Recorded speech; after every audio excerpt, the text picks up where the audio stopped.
joli ça.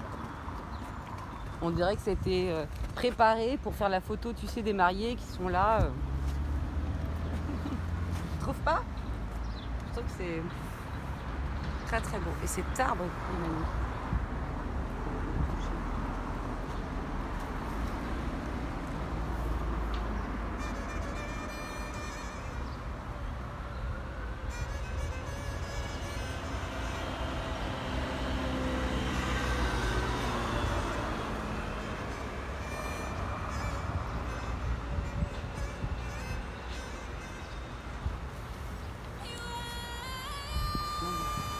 Qu'est-ce que tu as ressenti?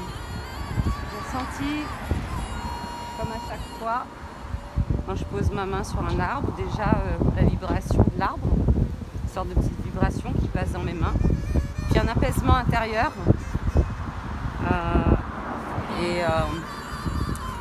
Je demande toujours à ce que cet arbre qui est là depuis des années, me donne sa force de vie.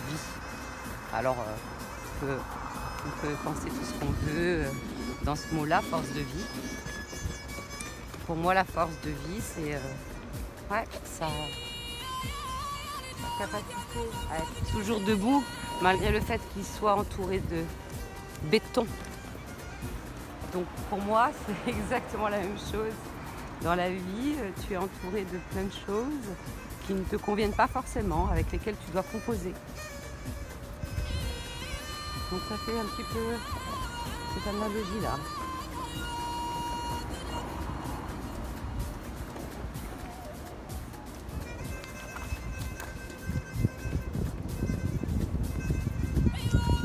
Et donc il y a même du verre là maintenant, qui se retrouve sur l'hôtel et ça je trouve ça chouette. La ville de Nantes est devenue une ville maintenant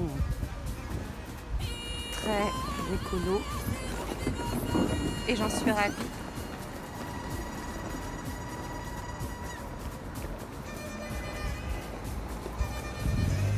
Car la nature elle contribue beaucoup au bien-être des habitants.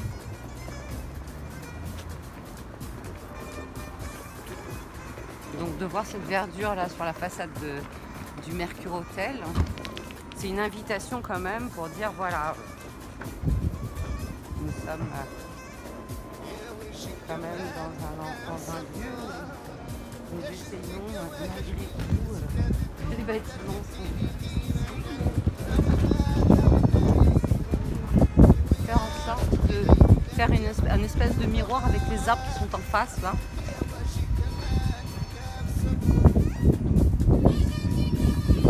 Donc il y a une notion de bien-être.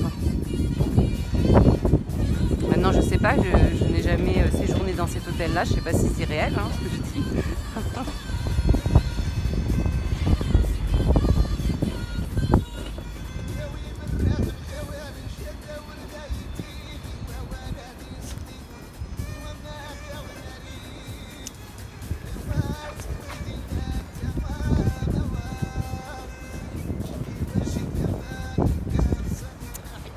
Alors on arrive à la gare qui a maintenant a changé de look. Et look at this. Ouais, on dirait du coup un tramway qui est suspendu dans l'air.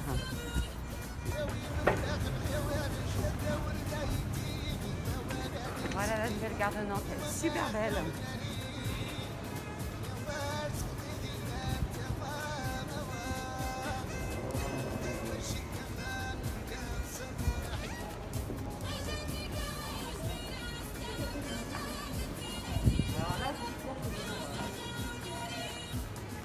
Là c'est pas mal. Faut faire quoi? Faire des petites rencontres contre danseurs là. Le sol est pas mal. Ça donne envie en fait. Trouve pas? Je sais pas, je sais pas danser.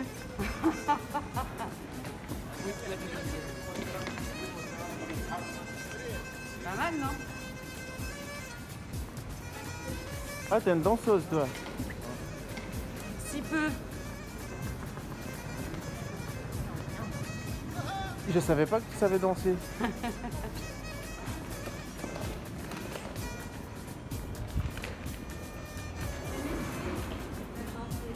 Hein? C'est mes pieds. Ah, d'accord.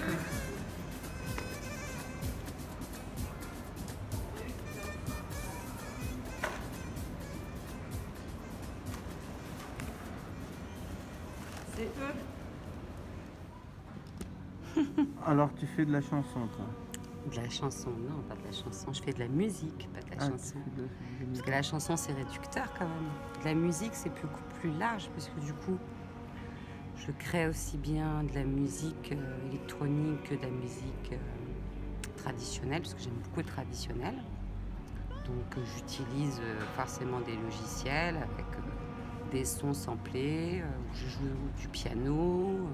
Tout dépend de ce qui me passe par la tête, par les pieds, par le corps. Ça vient comme ça, une idée, une inspiration, une émotion. Et sinon, oui, je chante beaucoup, beaucoup, beaucoup depuis très longtemps. Et c'est vrai que depuis 2016, je me suis vraiment dit, tiens, je vais chanter ce que j'ai envie. Parce que j'ai beaucoup accompagné de groupes de musique en tant que choriste.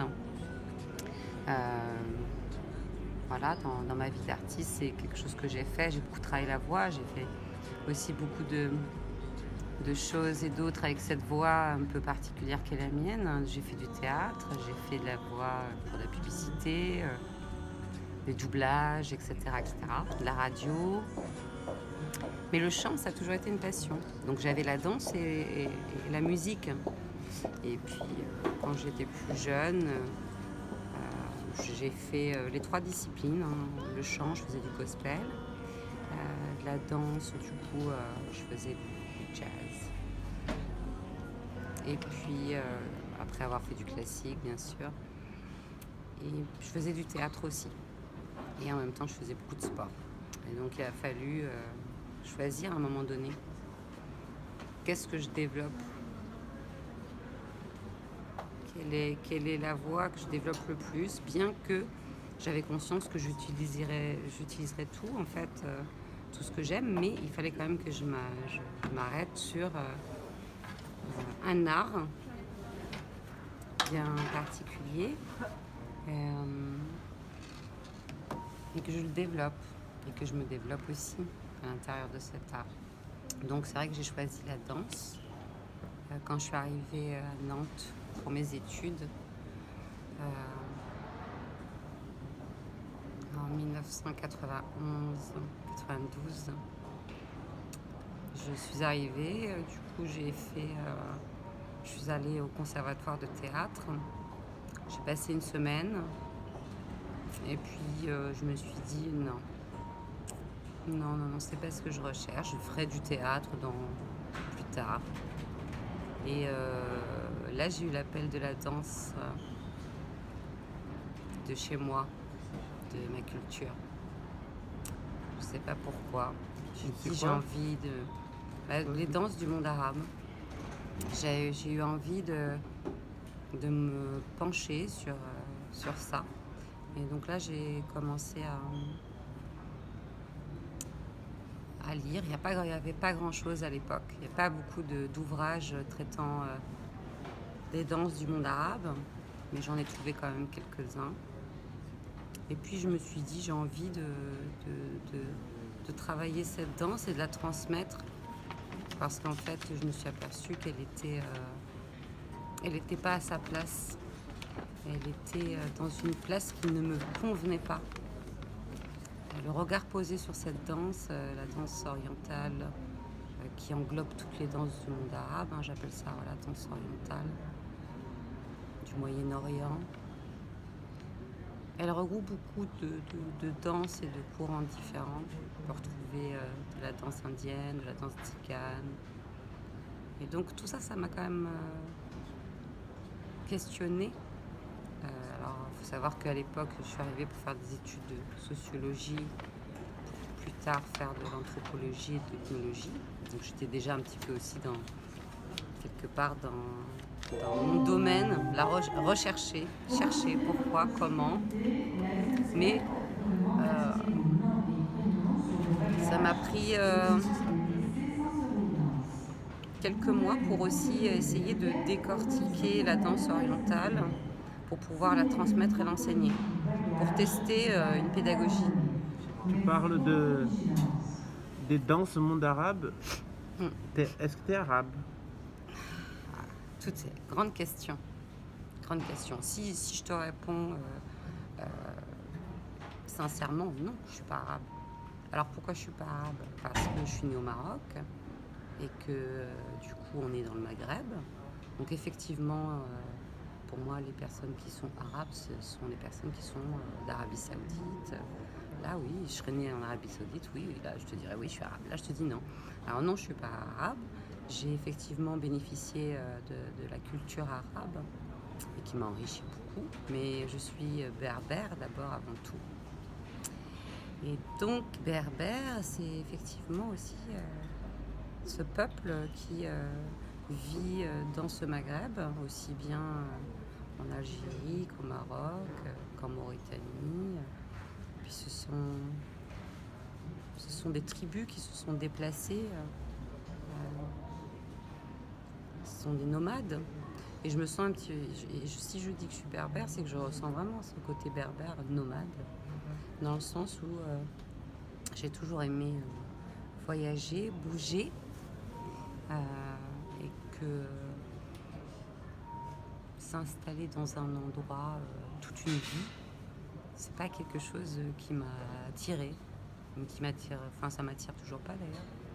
J'ai besoin de bouger, de voyager. Donc ça c'est le côté un peu nomade, le côté Amazigh, liberté.